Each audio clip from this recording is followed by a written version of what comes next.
Hi അങ്ങനെ വരുണും രാധികയും കൂടിയിട്ട് പാചകത്തിനുള്ള കാര്യങ്ങളെല്ലാം കൂടി രാത്രി അങ്ങനെ ഇരുന്ന് ചെയ്യാണ്.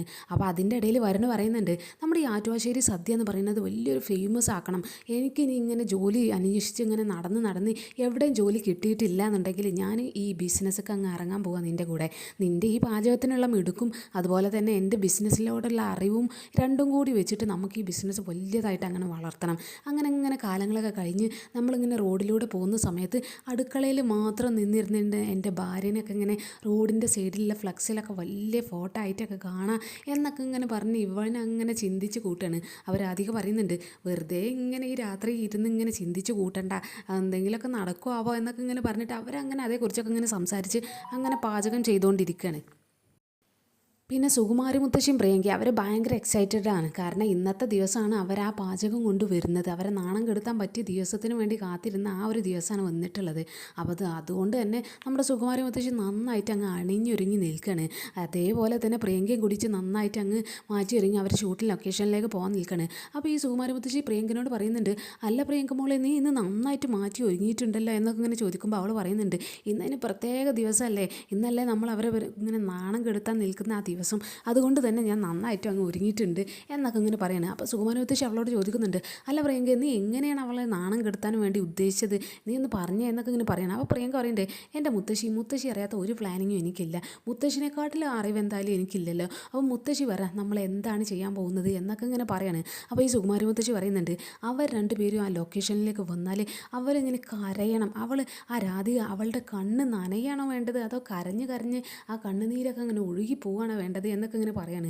അപ്പോൾ ഈ പ്രിയങ്ക പറയുന്നുണ്ട്, അവൾ നാണം കെടണം മുത്തശ്ശി, അവളുടെ അഭിമാനത്തിൻ്റെ ഒരു കണിക പോലും പിന്നെ അവളുടെ അടുത്ത് ഉണ്ടാകാൻ പാടില്ല, അത്രക്കും അവൾ അങ്ങ് നാണം കെട്ട് ആളുകൾക്ക് ഇടയിൽ അങ്ങ് ഇൻസൾട്ട് ആവണം, അവൾ ഉണ്ടാക്കിയ ഭക്ഷണം ഒന്നിനും കൊള്ളില്ല എന്ന് നമ്മൾ മറ്റുള്ളവർക്കിടയിൽ അങ്ങ് പറയണം, അതുകൊണ്ട് തന്നെ അതിന് വലിയൊരു അഭിമാനം അവൾക്ക് ഇല്ലാത്ത പോലെ തോന്നണം, പിന്നെ ജീവിക്കാനുള്ള ഒരു താല്പര്യം തന്നെ അവൾക്ക് ഇല്ലാത്ത അത്രയും നാണം കെടണം, അതാണ് എൻ്റെ ലക്ഷ്യം എന്നൊക്കെ ഇങ്ങനെ ഈ രാധികനെ പറ്റി ഈ പ്രിയങ്ക പറയാണ്. മാത്രമല്ല അവളൊറ്റക്കല്ല അവനും കൂടി നാണം കിടണം എന്നൊക്കെ ഇങ്ങനെ ഇവർ പ്ലാൻ ചെയ്ത് അങ്ങനെ പോകാൻ നിൽക്കുകയാണ്. പോകാൻ നിൽക്കുന്നതിൻ്റെ ഇടയിൽ പ്രിയങ്ക ഇട്ട് വരുന്നതാണെങ്കിൽ ഒരു ഹൈ ഹീലായിട്ടുള്ള ഒരു ചെരുപ്പായിരിക്കും. അപ്പോൾ അത് കണ്ടപ്പോൾ സുകുമാരി മുത്തശ്ശിക്ക് ഭയങ്കര ഇൻട്രസ്റ്റ് അതൊന്ന് ഇട്ട് നോക്കാൻ. അപ്പോൾ തന്നെ സുകുമാരി മുത്തശ്ശി അവളോട് പറയുന്നുണ്ട്, എടീ പ്രിയങ്ക, ഞാനൊന്ന് ഇട്ട് നോക്കട്ടെ, ഈ ചെരുപ്പ് ഇനി ഞാൻ ഇട്ടോളാം എന്നൊക്കെ പറയണേ. അപ്പോൾ പ്രിയങ്ക പറയുന്നുണ്ട്, എൻ്റെ മുത്തശ്ശി ഇത് ഹൈ ഹീലാണ്, എന്തായാലും മുത്തശ്ശിക്ക് ഇതൊന്നും ഇട്ട് നടക്കാൻ കഴിയില്ല എന്നൊക്കെ പറയണേ. പക്ഷേ മുത്തശ്ശി വിട്ടു കൊടുക്കുന്നില്ല. മുത്തശ്ശി അറിയുന്നുണ്ട്, അതൊക്കെ ഞാനിപ്പോൾ കുറച്ച് നേരം ആവില്ലേ വണ്ടി വരാൻ, അപ്പോൾ ആ ഒരു സമയം കൊണ്ട് ഞാനിവിടെ ഇങ്ങനെ നടന്ന് പ്രാക്ടീസ് ചെയ്തോളാം, നീ ആ ചെരുപ്പ് എനിക്ക് തന്നേ എന്നൊക്കെ പറയാണ്. അപ്പോൾ പിന്നെ പ്രിയങ്ക ആ ചെരുപ്പ് അങ്ങ് കൊടുക്കുന്നുണ്ട്. മുത്തശ്ശി പറയുന്നുണ്ട്, നമ്മൾ ആ നാണം കെടുത്താൻ പോകുമ്പോൾ നമ്മൾ നിൽക്കുന്ന കുറച്ച് ഉയരത്തിലൊക്കെ ആയിട്ട് കുറച്ച് സ്റ്റാൻഡേർഡിലൊക്കെ നിൽക്കണ്ടേ, അതുകൊണ്ടാണ് ഞാൻ ഇന്ന് ഹൈ ഹീൽ തന്നെ ഇട്ട് പോകാൻ വിചാരിച്ചത് എന്നൊക്കെ പറഞ്ഞിട്ട് ആ ചെരുപ്പ് അങ്ങ് ഇട്ട് നോക്കിയിട്ട് അങ്ങനെ നടക്കുകയാണ്. അപ്പോൾ നടക്കുന്ന സമയത്ത് എന്നെ സുകുമാരി മുത്തശ്ശിക്ക് അതിലൊരു ബാലൻസ് കിട്ടുന്നൊന്നുമില്ല. അപ്പോൾ തന്നെ പ്രിയങ്ക പറയുന്നുണ്ട്, മുത്തശ്ശി ഈ ചെരുപ്പിൽ നിന്ന് മുത്തശ്ശി വീഴും, മുത്തശ്ശിക്ക് ഇത് കഴിയില്ല എന്നൊക്കെ പറയുന്നു. പക്ഷേ മുത്തശ്ശി വിട്ടു കൊടുക്കുന്നില്ല. മുത്തശ്ശി അറിയുന്നുണ്ട്, ഇത് ഞാൻ നടന്ന് തന്നെ പ്രാക്ടീസ് ചെയ്തോളൂ എന്നൊക്കെ ഇങ്ങനെ പറഞ്ഞിട്ട് അവർ അതിലങ്ങ് തയ്യാറെടുത്ത് നിൽക്കുകയാണ്. പിന്നെ നമ്മുടെ കണിമംഗലത്ത് നമ്മുടെ ജയഭാരതി മുത്തശ്ശി ആ യാത്ര പോകാനുള്ള പണം എൻ്റെ സ്വർണം ആഭരണപ്പെട്ടിയിൽ നിന്ന് എടുത്തിട്ട് നമുക്ക് പോകാം എന്നൊക്കെ പറഞ്ഞുകൊണ്ട് തന്നെ വേഗം തന്നെ ഈ ഉർവശിയുടെ കയ്യിൽ നിന്ന് കീ ഒക്കെ വാങ്ങിയിട്ട് ആ അലമാര അങ്ങ് തുറക്കുകയാണ്. തുറക്കുന്ന സമയത്ത് ആഭരണപ്പെട്ടി തന്നെ കാണാനില്ല. അവർ മൊത്തത്തിൽ അങ്ങ് സെർച്ച് ചെയ്യുന്നുണ്ട്, എവിടെയും ആ ആഭരണപ്പെട്ടി അങ്ങ് കാണുന്നില്ല. അപ്പോൾ അത് കാണുമ്പോൾ പിന്നെ മുത്തശ്ശിക്ക് ഭയങ്കരമായിട്ട് അങ്ങ് പേടിയും ടെൻഷനും വരികയാണ്. കാരണം അവരുടെ അത്രയും വിലപിടിപ്പുള്ള ആഭരണങ്ങൾ മാത്രമാണ് ഇനി അവർക്ക് സ്വന്തം എന്ന് പറയാനുള്ളത്, അതും കൂടി നഷ്ടപ്പെട്ടു എന്നൊക്കെ വിചാരിച്ച് പെട്ടെന്ന് എല്ലാ അറകളും തുറന്നു നോക്കുന്നുണ്ടെങ്കിൽ ആ ഒരു അലമാരയിൽ ഒരു ആഭരണത്തിൻ്റെ പെട്ടിയോ ഒരു ആഭരണം പോലും അതിൽ കാണുന്നില്ല. അപ്പോൾ തന്നെ നമ്മുടെ പത്മിനി അങ്ങ് വരുന്നുണ്ട്. പത്മിനി ചോദിക്കുന്നുണ്ട്, എന്താ അമ്മ ഇങ്ങനെ ടെൻഷനായിട്ട് ഇങ്ങനെ തപ്പി നോക്കുന്നത് എന്നൊക്കെ ചോദിക്കുകയാണ്. മുത്തശ്ശി പറയുന്നുണ്ട്, എടീ എൻ്റെ ആഭരണ പെട്ടി തന്നെ കാണുന്നില്ല, ഇതിലൊന്നും തപ്പി നോക്കുന്നേ എന്നൊക്കെ ഇങ്ങനെ പറയണേ. പത്മിനിയും കൂടി അങ്ങ് തപ്പുന്നുണ്ട്. പക്ഷേ തപ്പി നോക്കിയിട്ട് എന്താ പ്രയോജനം, ഒരു സാധനവും അതിലില്ല. അപ്പം തന്നെ പത്മിനി പറയുന്നുണ്ട്, അമ്മേ ഇതിലൊരു സാധനമില്ല, ഇതിൽ ആഭരണപ്പെട്ടിയൊന്നും ഇല്ല, എന്തായാലും അത് ഉർവശി എടുത്ത് മാറ്റിയിട്ടുണ്ടാകും എന്നൊക്കെ പറയാണ്. മുത്തശ്ശി പറയുന്നുണ്ട്, ആ ഉർവശിയുടെ അടുത്തായിരുന്നു ചാവി, ഞാൻ അവളോട് ഈ ആഭരണപ്പെട്ടി എടുക്കാൻ വേണ്ടി ചാവി ചോദിച്ചപ്പോൾ അവൾ പെട്ടെന്ന് തന്നെ തന്നു, പക്ഷെ ഞാനിവിടെ ഒന്ന് നോക്കിയപ്പോൾ അതിലൊന്നും കാണുന്നില്ല. ഇതെന്തായാലും ചോദിക്കാതെ വയ്യ, ഇതെനിക്ക് ചോദിച്ച് തന്നെ നോക്കിയിട്ട് കാര്യം, കണിമംഗലത്തിൻ്റെ അവകാശികൾ അവരാണെങ്കിലും ഈ ആഭരണപ്പെട്ടി എൻ്റെതല്ലേ, എൻ്റെ ആഭരണങ്ങളല്ലേ, അതെടുക്കാനുള്ള അവകാശമൊന്നും എന്തായാലും ആർക്കും ഇല്ല എന്നൊക്കെ പറഞ്ഞിട്ട് ഉർവശിയുടെ അടുത്തേക്ക് രണ്ടുപേരും അങ്ങ് ചെല്ലുകയാണ്. അപ്പോൾ ഉർവശിയാണെങ്കിൽ അവിടെ അങ്ങനെ ഫ്രൂട്ട്സൊക്കെ കട്ട് ചെയ്ത് അങ്ങനെ ഇരുന്ന് തിന്നാണ്. അപ്പോൾ ആ ഒരു സമയത്ത് ഈ മുത്തശ്ശി പെട്ടെന്ന് തന്നെ വന്നിട്ട് ഉർവശി എന്നൊക്കെ ദേഷ്യത്തിൽ അങ്ങ് വിളിക്കണം. അപ്പോൾ അവരങ്ങനെ പെട്ടെന്ന് അങ്ങ് ഞെട്ടുന്നുണ്ട്. അപ്പോൾ ഈ ഉർവശി പറയുന്നുണ്ട്, എൻ്റെ അമ്മയെ ഒന്ന് പതുക്കെ വിളിക്ക് എന്നൊക്കെ പറഞ്ഞിട്ട് ഉർവശി ഈ അമ്മനെ കണ്ടിട്ടുള്ള ഒരു പേടിയോ ബഹുമാനമോ ഒന്നുമില്ലാതെ അവിടെ ഇരുന്ന് തന്നെ അങ്ങ് തിന്നാണ്. അപ്പോൾ ഈ മുത്തശ്ശിക്ക് അതൊക്കെ എന്തായാലും മനസ്സിലാവുന്നുണ്ടെങ്കിലും മുത്തശ്ശി അറിയുന്നുണ്ട്, അല്ല ആ അലമാര കിടന്നിരുന്ന എൻ്റെ ആഭരണപ്പെട്ടി എവിടെയാണ് എന്ന് അവളോട് അങ്ങ് ചോദിക്കുകയാണ്. അപ്പോൾ ഉർവശി പറയുന്നുണ്ട്, ആഭരണപ്പെട്ടിയോ എനിക്കൊന്നും അറിയില്ല, ഞാൻ കണ്ടിട്ടൊന്നുമില്ല എന്നൊക്കെ പറയണേ. അപ്പോൾ തന്നെ മുത്തശ്ശി വീണ്ടും ചോദിക്കുന്നുണ്ട്, നിനക്കറിയാതെ പിന്നെ നിൻ്റെ കയ്യിലല്ലേ ഇരുന്ന കീ, അപ്പോൾ നിനക്കറിയില്ല ആഭരണപ്പെട്ടി അതിൻ്റെ അകത്തുണ്ടെന്ന്, പിന്നെ നീ ഇടയ്ക്കിടയ്ക്ക് കണ്ടതുമാണ് ആഭരണപ്പെട്ടി അതിൽ കിടക്കുന്നത്, അതുകൊണ്ട് ആ ആഭരണപ്പെട്ടി എനിക്ക് തിരിച്ചു വേണം, അത് എൻ്റെ ആഭരണപ്പെട്ടിയാണ് എന്നൊക്കെ മുത്തശ്ശി അങ്ങ് പറയാണ്. അപ്പോൾ ഈ ഉർവശി പറയുന്നുണ്ട്, ഞാൻ അങ്ങനെ ആഭരണപ്പെട്ടി കണ്ടിട്ടൊന്നുമില്ല, ഇനി അതാരെങ്കിലുമൊക്കെ എടുത്തിട്ടുണ്ട് എന്ന് വിചാരിച്ച് നിങ്ങൾ എന്നോട് എന്തിനാണ് ഷോട്ട് ചെയ്യുന്നത്, ഞാനത് കണ്ടിട്ട് പോലുമില്ല, പിന്നെ ഈ കണിമംഗലം എന്ന് പറയുന്നത് ഇതിൻ്റെ അവകാശികളുമാണെങ്കിൽ എടുത്തിട്ടുണ്ടാവും, നിങ്ങൾ വേണമെങ്കിൽ അവരോട് ഒന്ന് പോയി ചോദിച്ചു നോക്ക് എന്നൊക്കെ പറയാണ്. അപ്പോൾ മുത്തശ്ശി ചോദിക്കുന്നത്, അല്ല അവകാശികൾ അതാര് എന്നൊക്കെ ഇങ്ങനെ ഇവളോട് അങ്ങ് ചോദിക്കാണ്. അപ്പോൾ ഈ ഉർവശി പറയുന്നുണ്ട്, ഈ കണിമംഗലം ജപ്തി ചെയ്യാൻ നേരത്തെ ഇവിടെ സഹായിച്ച എൻ്റെ ഭർത്താവ് ചന്ദ്രശേഖരനെ സഹായിച്ച സേറമേടല്ലേ, അവരുടേതല്ലേ ഈ കണിമംഗലം, അപ്പോൾ അവരല്ലേ ഈ പണമൊക്കെ തന്ന് സഹായിച്ചത്, അപ്പോൾ ഈ ജപ്തി ചെയ്യുന്ന സമയത്ത് എന്ന് പറഞ്ഞാൽ ഈ വീട് ഒറ്റക്കല്ല ജപ്തി ചെയ്തിരുന്നത്, ഇതിൻ്റെ അകത്തുള്ള എല്ലാ സാധനങ്ങളും എല്ലാം കൂട്ടിയിട്ടാണ് ജപ്തി ചെയ്തത്, അപ്പോൾ അതൊക്കെ തിരിച്ചു പിടിച്ചത് സേറമേടല്ലേ, അപ്പോൾ വേണമെങ്കിൽ ആ സേറനോട് പോയി ചോദിച്ചു നോക്ക്, ചിലപ്പോൾ സേറ എടുത്ത് കൊണ്ടുപോയിട്ടുണ്ടാകും, അത് അവളുടെ അവകാശമല്ലേ ഈ വീട്ടിലെ എല്ലാ സാധനങ്ങളും, അതുകൊണ്ട് സേറ എടുത്ത് കൊണ്ടുപോയിട്ടുണ്ടാകും, നിങ്ങൾ അവളോട് നേരിട്ട് അങ്ങ് പോയി ചോദിച്ചു നോക്ക്, അല്ലാതെ എന്നോട് ചോദിച്ചിട്ട് യാതൊരു കാര്യമില്ല എന്നൊക്കെ പറഞ്ഞിട്ട് അവൾ അങ്ങ് പോവുകയാണ്. അപ്പോൾ ഈ മുത്തശ്ശി പറയുന്നുണ്ട്, ഇത് എന്തൊരു അനീതിയാണ്, എൻ്റെ സ്വർണ്ണപ്പെട്ടി എടുത്തിട്ട് അവൾ എന്തിനാണ് കൊണ്ടുപോകുന്നത്, പക്ഷേ ആ സേറ കൊണ്ടുപോയിട്ടൊന്നും ഉണ്ടാവില്ല, ഇത് ഈ ഉർവശിയുടെ കയ്യിൽ തന്നെ ഉണ്ടാകും, അവൾ അങ്ങ് കള്ളം പറയുന്നതാണ് എന്നുള്ള കാര്യം ഇവർ രണ്ടുപേരും അങ്ങ് ഡിസ്കസ് ചെയ്യുന്നുണ്ട്. അപ്പം പത്മിനിയും പറയുന്നുണ്ട്, ശരിയാണ്, ഉർവശിയുടെ കയ്യിൽ തന്നെ ഉണ്ടാകും, അവർ വെറുതെ പറഞ്ഞ് നമ്മളെ പറ്റിക്കുന്നതാണ്, ആ സ്വർണ്ണപ്പെട്ടി എടുത്തത് എന്തായാലും വളരെ മോശമായി പോയി എന്നൊക്കെ പറഞ്ഞിട്ട് ഈ മുത്തശ്ശിയും പത്മിനിയും ഭയങ്കര നിരാശരായി അവിടെ തന്നെ അങ്ങ് നിൽക്കുകയാണ്. അപ്പോൾ പത്മിനി പറയുന്നുണ്ട്, എന്തായാലും നമുക്ക് ഈ പരമേശ്വരേട്ടനോട് എന്തായാലും ഈ കാര്യം ഒന്ന് പറഞ്ഞു കൊടുക്കണം, എന്നിട്ട് അവരോട് നേരിട്ടങ്ങ് പരമേശ്വരേട്ടൻ ചോദിച്ചു നോക്കട്ടെ, അപ്പോൾ അവർ സത്യം പറയല്ലോ എന്നൊക്കെ പറയണം. അപ്പോൾ മുത്തശ്ശി പറയുന്നുണ്ട്, അത് വേണ്ടടി, കാരണം ഈ പരമേശ്വരന് ഈ കാര്യങ്ങളും കൂടി അറിഞ്ഞാൽ അവന് താങ്ങില്ല, അവൻ അവരോട് അങ്ങ് ചോദിച്ചു നോക്കിയാൽ തന്നെ അവരിവനോട് മോശമായിട്ട് തന്നെ പെരുമാറുക, അപ്പോൾ ആ ഒരു കാര്യങ്ങൾ കൂടി ഏൽക്കുമ്പോൾ അവൻ്റെ മനസ്സ് അത് തകർന്നു പോകും, നമ്മൾ ഇനി ഈ കാര്യങ്ങളൊന്നും അവനോട് പറയണ്ട എന്ന് അവരങ്ങ് തീരുമാനിക്കുകയാണ്. പത്മിനി പിന്നെ പരമേശ്വരൻ്റെ അടുത്തേക്ക് അങ്ങ് പോകുന്നുണ്ട്, എന്നിട്ട് അവരോട് പറയുന്നുണ്ട്, അതെ ഞാനൊരു കാര്യം പറയട്ടെ എന്നൊക്കെ അങ്ങനെ പറയണേ. അപ്പോൾ എന്താണ് പത്മിനി എന്നൊക്കെ ഇങ്ങനെ ചോദിക്കുന്നുണ്ട്. അപ്പോൾ ഈ പത്മിനി അവളുടെ കഴുത്തിൽ അവളുടെ ആ താലിമാല അങ്ങ് ഊരുകയാണ്. എന്നിട്ട് ഈ ആഭരണം എടുത്തിട്ട് ഈ പരമേശ്വരൻ്റെ കയ്യിൽ അങ്ങ് കൊടുക്കുന്നുണ്ട്. അല്ല, ഈ ആഭരണം നീ എന്തിനാ അയച്ചത്, ഇത് നിൻ്റെ താലിമാലയല്ലേ, പിന്നെ നീ ഇതെന്തിനാ അയച്ചു മാറ്റിയത് എന്നൊക്കെ അവളോട് അങ്ങ് ചോദിക്കാണ്.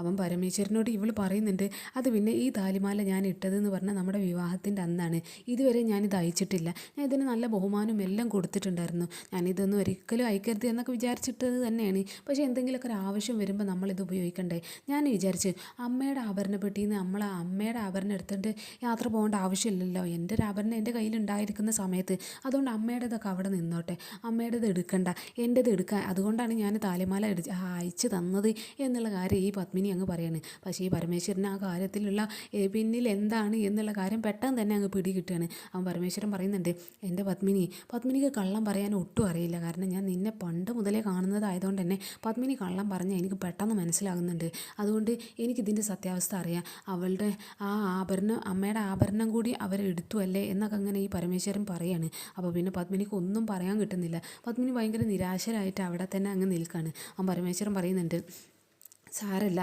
അതൊക്കെ നമുക്ക് തിരിച്ചു പിടിക്കാൻ കഴിയും എന്നൊക്കെ ഇങ്ങനെ വിചാരിക്കുക, പക്ഷേ നിൻ്റെ ഈ താലിമാല നീ ഊരണ്ട, ഇത് നീ തന്നെ കഴുത്തിലിട്ടോ, ഇത് എന്ന് പറയുന്നത് എന്നാണ് എന്ന് വെച്ചാൽ ഞാൻ മരിച്ചു കിടക്കുന്ന ആ സമയത്ത് അന്ന് മാത്രമേ ഈ താലിമാല എൻ്റെ മുഖത്ത് തട്ടാൻ പാടുള്ളൂ, അല്ലാത്ത നാളുകളിൽ ഒന്നും നീ ഈ താലിമാല അഴിക്കുകയോ ഒന്നും ചെയ്യണ്ട, ഇത് നിനക്ക് അവകാശപ്പെട്ടാണ്, എന്തൊക്കെ നഷ്ടപ്പെട്ടു എന്നൊക്കെ പറഞ്ഞാലും നമ്മുടെ ചെറിയ ചെറിയ ചില ആഗ്രഹങ്ങളൊക്കെ ഉണ്ടാകും, അതൊന്നും നഷ്ടപ്പെടുത്താതിരിക്കണം, അതുകൊണ്ട് നിൻ്റെ ആഗ്രഹം തന്നെയാണ് ഈ താലിമാല ഒരിക്കലും കഴുത്തുനിന്ന് ഊരരുത് എന്നുള്ളത്, അതുകൊണ്ട് നീ ഈ ആഭരണം അങ്ങനെ അയച്ചു മാറ്റൊന്നും വേണ്ട, ഇത് നിൻ്റെ കഴുത്തിൽ തന്നെ കിടക്കട്ടെ എന്നൊക്കെ പറഞ്ഞിട്ട് ആഭരണം അവളുടെ കഴുത്തിലേക്ക് തന്നെ അങ്ങ് പരമേശ്വരൻ ഇട്ട് കൊടുക്കുന്നുണ്ട്. എന്നിട്ട് പരമേശ്വരൻ പറയുന്നുണ്ട്, എൻ്റെ ഒരു പഴയ അക്കൗണ്ട് ഉണ്ട്, ആ അക്കൗണ്ടിൽ കുറച്ച് പൈസയൊക്കെ ഉണ്ട്, ആ പൈസ എടുത്തിട്ട് നമുക്ക് യാത്ര പോകാം, കാരണം ആ പൈസക്കുള്ള യാത്രാ ചിലവൊക്കെ ആ പൈസയിൽ തന്നെ നമുക്ക് കിട്ടും, അതുകൊണ്ട് ഇനി തിരഞ്ഞ് നടക്കേണ്ട ആവശ്യമൊന്നുമില്ല, ഇത് തന്നെ ധാരാളമാണ് എന്നൊക്കെ അവളോട് അങ്ങ് പറയുന്നുണ്ട്. അവൻ പത്മിനിക്ക് ഇങ്ങനെ ഭയങ്കര സങ്കടമൊക്കെ ആവുന്നുണ്ട്. അപ്പോൾ ഈ പരമേശ്വരൻ പറയുന്നുണ്ട്, നമുക്ക് എന്തായാലും നമ്മുടെ യാത്രകൾ ഇങ്ങനെ ഈ പൈസ കൊണ്ട് തന്നെ ഉപയോഗിച്ചാൽ ഇനി സ്വർണ്ണം ഒന്നും വേണ്ട, അതൊക്കെ അവരങ്ങ് എടുത്തോട്ടെ, അതൊന്നും ഇനി നമുക്ക് വേണ്ട എന്നുള്ള ഒരു കാര്യം തന്നെ ഈ പരമേശ്വരൻ അങ്ങ് പറയുകയാണ്. പിന്നെ ആറ്റുവാശ്ശേരിയിലാണെങ്കിൽ ഭക്ഷണമൊക്കെ തയ്യാറാക്കിയിരിക്കുകയാണ് ഈ രാധിക. അപ്പോൾ രാധിക എല്ലാം പാക്കൊക്കെ ചെയ്ത് അവരെല്ലാവരും കൂടിയിട്ട് ആ ഭക്ഷണത്തിൻ്റെ പാത്രങ്ങളൊക്കെ എടുത്ത് വെച്ച് പുറത്തേക്ക് അങ്ങ് വെക്കുന്നുണ്ട്. അവിടെയാണെങ്കിൽ ആ ഷൂട്ടിംഗ് ലൊക്കേഷനിൽ നിന്ന് അയച്ചു വന്ന വണ്ടി അവിടെ തന്നെ നിൽക്കുന്നുണ്ട്. അപ്പോൾ ഈ രാധിക ഭക്ഷണ പാത്രങ്ങളൊക്കെ ഈ ദേവനും കൂടിയിട്ട് ആ ഒരു വണ്ടിയിലേക്ക് അങ്ങ് കയറ്റി വെക്കുന്നുണ്ട്.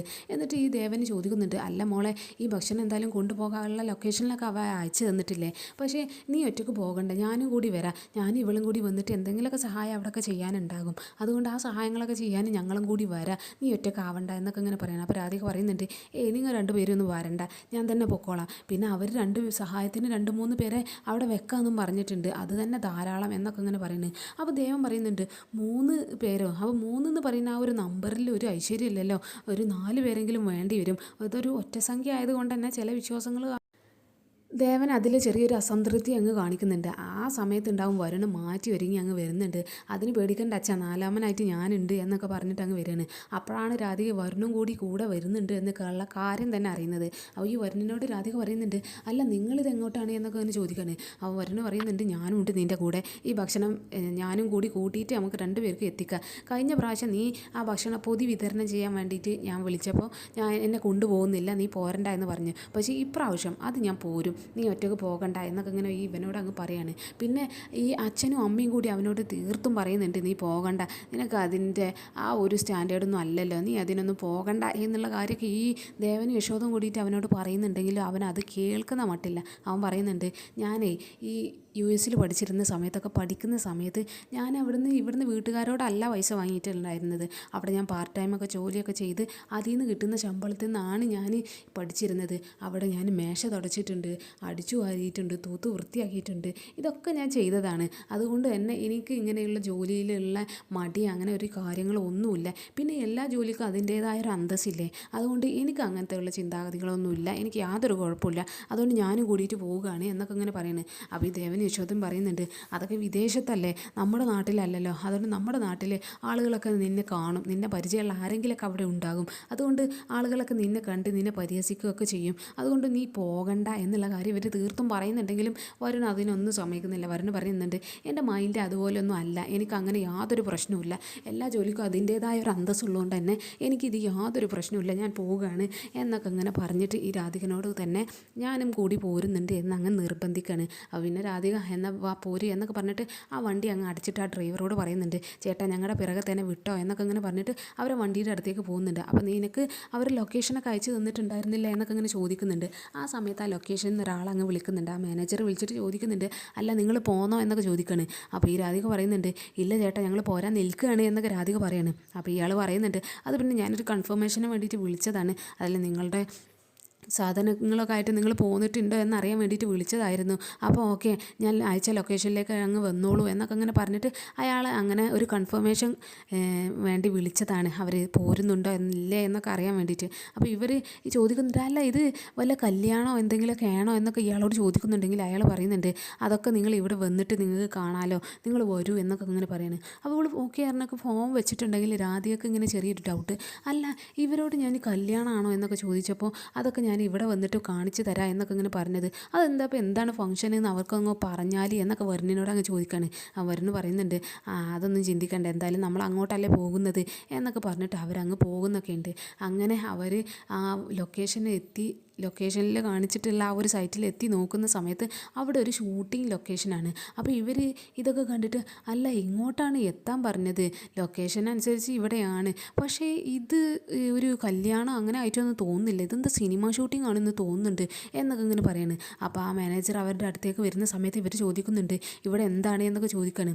ഇവിടുത്തെ ഒരു സിനിമ ഷൂട്ടിംഗ് ആയിരുന്നല്ലേ, നിങ്ങൾ എന്താ ഇത് ഞങ്ങളോട് നേരത്തെ പറയാഞ്ഞത്, നിങ്ങൾ ഞങ്ങളെ ചതിക്കുമായിരുന്നല്ലേ എന്നൊക്കെ ഇങ്ങനെ ഇവർ ചോദിക്കുന്നുണ്ട്. അപ്പോൾ ഈ മാനേജർ പറയുന്നുണ്ട്, സംഭവത്തിൽ ഇതൊരാളുടെ ബർത്ത്ഡേ പാർട്ടിയാണ്, പക്ഷേ അയാളെന്ന് പറയുന്ന ഒരു സിനിമ ഫീൽഡിലുള്ള ഒരാളുടെ ആണ്, അതുകൊണ്ട് തന്നെ ഈ ലൊക്കേഷനിൽ നിന്നാക്കാം അയാളുടെ പാർട്ടി എന്നൊക്കെ വിചാരിച്ചിട്ടാണ് ഞങ്ങൾ ഇങ്ങോട്ട് പോകുന്നത് എന്നുള്ള കാര്യം അങ്ങനെ ഇയാൾ പറയാണ്. അപ്പോൾ തന്നെ വരുണ് ചോദിക്കുന്നുണ്ട്, അല്ല ഈ സിനിമ ഷൂട്ടിങ് നടക്കുകയല്ലേ, അപ്പോൾ ഈ സിനിമയുടെ പേരെന്താണ് എന്നൊക്കെ ഇങ്ങനെ ചോദിക്കുകയാണ്. അപ്പോൾ അയാൾ പറയുന്നുണ്ട്, നിങ്ങളിപ്പോൾ അതൊന്നും നോക്കണ്ട, നിങ്ങൾ എന്തായാലും ആ ഭക്ഷണം കൊണ്ട് ഇങ്ങോട്ട് വരൂ എന്നൊക്കെ ഇങ്ങനെ പറയണം. അപ്പോൾ വരുണിനോട് വാ നമുക്ക് ഭക്ഷണം എടുത്ത് വെക്കാം എന്നൊക്കെ പറഞ്ഞിട്ട് ആ വണ്ടിയിൽ നിന്ന് ഭക്ഷണമൊക്കെ ഇറക്കി അങ്ങനെ പുറത്ത് വെച്ചിരിക്കുന്ന സമയത്താണ് നമ്മുടെ സുകുമാരി മുത്തശ്ശി ഇവരെ കാണുന്നത്. അപ്പോൾ സുകുമാരി മുത്തശ്ശി പെട്ടെന്ന് തന്നെ പ്രിയങ്കയുടെ അടുത്തേക്ക് അങ്ങ് ഓടുന്നുണ്ട്. എന്നിട്ട് പ്രിയങ്കനോട് പറയുന്നുണ്ട്, ഇടി നീ ആ കാഴ്ച കണ്ടിടി എന്നൊക്കെ അങ്ങനെ ചോദിക്കുകയാണ്. അപ്പോൾ ഏത് കാഴ്ച എന്നൊക്കെ ഇങ്ങനെ ഈ പ്രിയങ്ക ചോദിക്കുന്നുണ്ട്. അപ്പോൾ ഇവൾക്ക് അങ്ങ് ആ കാഴ്ച കാണിച്ചു കൊടുക്കുകയാണ്. നമ്മുടെ വരുണും രാധികയും കൂടിയിട്ട് ആ ലൊക്കേഷനിൽ അങ്ങ് എത്തിയിട്ടുള്ളത്. അപ്പോൾ ഈ ഒരു കാഴ്ച കാണുമ്പോൾ ഇവൾക്കും ഭയങ്കരമായിട്ട് അങ്ങ് സന്തോഷം വരുന്നുണ്ട്. അപ്പോൾ ഇവളോട് പറയുന്നുണ്ട്, എടി കണ്ടോടി, ഈ ആറ്റുവാശ്ശേരിയിലെ രാജകുമാരിയും കണിമംഗലത്തെ രാജകുമാരനാണ് നമ്മുടെ ഷൂട്ടിംഗ് ലൊക്കേഷനിൽ ഇവിടെ പണിക്ക് നിൽക്കുന്നത് എന്നൊക്കെ പറഞ്ഞിട്ട് ഇവരിങ്ങനെ ഭയങ്കരമായിട്ട് ആ ഒരു കാഴ്ച എൻജോയ് ചെയ്യാണ്. എന്നിട്ട് ഈ മുത്തശ്ശിനോട് ഈ പ്രിയങ്ക പറയുന്നുണ്ട്, മുത്തശ്ശി അവരെ ഇനി നാണം കെടുത്തേണ്ട സമയമാണ്, നാണം കെട്ട് അവർ പിന്നെ ജീവിക്കാനുള്ളൊരാഗ്രഹം പോലും അവർക്ക് ഉണ്ടാകാൻ പാടില്ല. അത് ആ രാധികയ്ക്ക് ഒറ്റക്കല്ല, വരുണിനും കൂടിയിട്ടാണ്. എന്നെ വേണ്ടെന്ന് പറഞ്ഞിട്ട് അവളുടെ പിന്നാലെ പോയ ഒരാളാണ് അവന്. അപ്പോൾ ഞാൻ എത്രമാത്രം വാല്യുബിളാണ്, ഞാൻ ഏത് നിലയിലാണ് ഇപ്പോൾ നിൽക്കുന്നത് എന്നുള്ള കാര്യം അവന് നന്നായിട്ട് അങ്ങ് മനസ്സിലാക്കി കൊടുക്കണം. എന്നിട്ട് അവന് ഇവിടെ നിന്ന് പോകുന്ന സമയത്തെന്ന് പറഞ്ഞാൽ ജീവിക്കാനുള്ള യാതൊരു ആഗ്രഹവും ഇല്ലാതെ എവിടെയെങ്കിലുമൊക്കെ കെട്ടിത്തൂങ്ങി ചാകാനോ അല്ലെങ്കിൽ എവിടേക്കെങ്കിലുമൊക്കെ വെള്ളത്തിൽ ചാടി ആത്മഹത്യ ചെയ്യാനുള്ളൊരു മൈൻഡിലെത്തണം അവന്. എന്നിട്ട് വേണം അവർ രണ്ടുപേരും ഇവിടെ നിന്ന് പോകാൻ എന്നൊക്കെ അങ്ങനെ മുത്തശ്ശനോട് പറയുന്നത്. അപ്പോൾ മുത്തശ്ശി പറയുന്നുണ്ട്, അതൊക്കെ ഞാൻ ഏറ്റുമോളെ, അക്കാര്യത്തിൽ നീ യാതൊരു പേടിയും പേടിക്കണ്ട എന്നൊക്കെ പറഞ്ഞിട്ട് നേരെ ഇവരുടെ അടുത്തേക്ക് അങ്ങ് ചെല്ലുന്നുണ്ട്. അതും ഒരു അസിസ്റ്റൻറ്റ് കുടയും പിടിച്ച് കൊടുക്കുന്നൊക്കെ ഉണ്ട് ഈ സുകുമാരി മുത്തശ്ശി. അപ്പോൾ ഈ സുകുമാരി മുത്തശ്ശി ഇവരുടെ നേരെ ചെല്ലുന്ന സമയത്ത് ഈ രാധികയും വരുന്ന ആ കാഴ്ച അങ്ങ് കാണാണ്. ഈ സുകുമാരി മുത്തശ്ശി അങ്ങ് വരുന്നത്. അപ്പം തന്നെ ഇവർക്ക് കാര്യം മനസ്സിലാവുകയാണ്. അപ്പോൾ ഈ വരുണ് പറയുന്നുണ്ട്, അതേ ആ മുത്തശ്ശി വരുന്ന കണ്ടില്ല, ഇപ്പോഴാണ് കാര്യം മനസ്സിലായത്, ഇതൊക്കെ ഇവരുടെ പ്ലാനായിരുന്നു, നമ്മളെങ്ങനെയെങ്കിലും ഇവിടേക്ക് എത്തിച്ച് നമ്മളെ ഇവിടുന്ന് നാണം കെടുത്തുക എന്നുള്ളത്. അതുകൊണ്ട് രാധികേ വാ നമുക്ക് പോകാം, നമുക്ക് ഇവിടെ നിൽക്കണ്ട എന്നൊക്കെ പറഞ്ഞിട്ട് ആ ഭക്ഷണ സാധനങ്ങളൊക്കെ എടുത്ത് തിരിച്ച് വെക്കാനൊക്കെ വിചാരിച്ചിട്ട് വരുന്ന അങ്ങ് കൂനിയുന്ന സമയത്ത് രാധിക പറയുന്നുണ്ട്, അങ്ങനെ നമ്മൾ പേടിച്ച് ഓരോ ഭാഗത്ത് നിന്ന് ഒളിച്ചോടി പോകേണ്ട യാതൊരു ആവശ്യമില്ല, നമ്മുടെ ജീവിതമാർഗ്ഗമാണ് ഇപ്പോൾ ഇത്. അതുകൊണ്ട് തന്നെ നമുക്ക് ഇവിടെ തന്നെ ഈ ഭക്ഷണം വിതരണം ചെയ്യാം, അവരെ നമുക്ക് മൈൻഡ് ചെയ്യേണ്ട എന്നൊക്കെ ഇങ്ങനെ രാധിക വരുണിനോട് പറയാണ്. അപ്പോൾ പിന്നെ വരുണും അവിടെ അങ്ങ് നിൽക്കുകയാണ്. അപ്പോൾ ഈ സുകുമാരി മുത്തശ്ശി പെട്ടെന്ന് തന്നെ ഇവരുടെ അടുത്തേക്ക് വന്നിട്ട് ആ ഭക്ഷണ സാധനങ്ങളൊക്കെ ഒന്ന് ഇറക്കി വെച്ചേ എന്നൊക്കെ ഇങ്ങനെ പറഞ്ഞിട്ട് അവരോട് അങ്ങ് താഴെ വെക്കാൻ പറയണം ആ ഭക്ഷണപാത്രം. അപ്പോൾ ഇവരോട് പറയുന്നുണ്ട്, അല്ല ഈ നിങ്ങളെന്താ ഇവിടെ ഭക്ഷണം കൊണ്ട് വന്നതാണല്ലേ എന്നൊക്കെ ഇങ്ങനെ പറഞ്ഞിട്ട് അവിടെയുള്ള ആ ഒരു പ്രൊഡക്ഷൻ കൺട്രോളുടെ അവരുടെ അടുത്തേക്ക് അങ്ങ് വരുന്നുണ്ട്. അപ്പോൾ തന്നെ സുകുമാരി മുത്തശ്ശി ഇയാളോട് ചോദിക്കുന്നുണ്ട്, അല്ല നിങ്ങളോട് ഞാൻ പറഞ്ഞത് ഈ നാട്ടിൽ കിട്ടാവുന്നതിൽ വെച്ച് ഏറ്റവും ടേസ്റ്റുള്ള ഒരു സദ്യ തന്നെ വേണമെന്നല്ലേ, എന്നിട്ട് ഇവരോടാണോ നിങ്ങൾ പറഞ്ഞത് എന്നൊക്കെ ഇങ്ങനെ ചോദിക്കുന്നുണ്ട്. അതും അവരെ അങ്ങനെ അയാളുടെ ഇടയിൽ അങ്ങ് ഇൻസൾട്ട് ചെയ്ത പോലെയാണ് ഈ സുകുമാരി മുത്തശ്ശി അങ്ങ് സംസാരിക്കുന്നത്. അപ്പോൾ ഈ മുത്തശ്ശി പറയുന്നുണ്ട്, എന്തായാലും ഈ ഭക്ഷണം ഇവിടെ വേണോ വേണ്ട എന്നൊക്കെ തീരുമാനിക്കുന്നത് അവളാണ്, അവൾ വരുന്നുണ്ട് എന്നൊക്കെ ഇങ്ങനെ പറഞ്ഞിട്ട് പ്രിയങ്കേനെ അങ്ങ് കാണിച്ചു കൊടുക്കുക. അപ്പോൾ പ്രിയങ്കയുണ്ട് അങ്ങനെ അവരുടെ അടുത്തേക്ക് അങ്ങ് വരുന്നുണ്ട്. ആ ഒരു പ്രശ്നം നടക്കുന്ന സമയത്ത് എന്തായാലും എപ്പിസോഡ് അവസാനിക്കുന്നുണ്ട്. പിന്നെ നാളത്തെ എപ്പിസോഡിലാണെങ്കിൽ ഇവരുടെ ഭക്ഷണമൊക്കെ വിതരണം ചെയ്ത് എല്ലാവരും ഭക്ഷണം കഴിക്കുന്ന സമയത്ത് ഈ സുകുമാരി മുത്തശ്ശി ആ ഭക്ഷണം കഴിച്ചിട്ട് അങ്ങ് തുപ്പുന്നൊക്കെ ഉണ്ട്.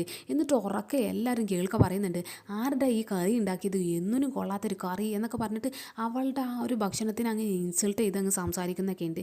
പോരാത്തതിന് ഈ ഭക്ഷണ പണികളൊക്കെ കഴിഞ്ഞതിന് ശേഷം അവസാനം പൈസ കൊടുക്കുന്ന സമയത്ത് സുകുമാരി മുത്തശ്ശി ഈ വരുണിനും രാധികയ്ക്കും അവർക്കുള്ള ആ ഒരു പണം കൊടുക്കുന്നില്ല.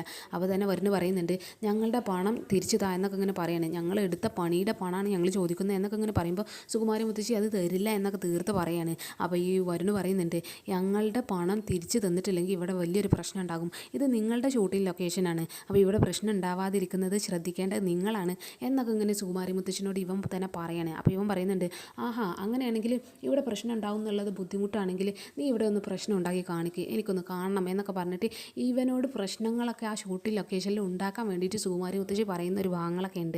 അപ്പോൾ എന്തായാലും ഇവിടെ ആ ഒരു പ്രശ്നത്തിൽ ആരാണ് ജയിക്കുന്നത് എന്നൊക്കെ നമുക്ക് നാളെ തന്നെ കാത്തിരുന്ന് തന്നെ കാണാം. അപ്പോൾ ഇന്നത്തെ എപ്പിസോഡ് ഇവിടെ അവസാനിച്ചിരിക്കുകയാണ് ഗൈസ്. അപ്പോൾ നാളെ കാണാം. Okay bye all.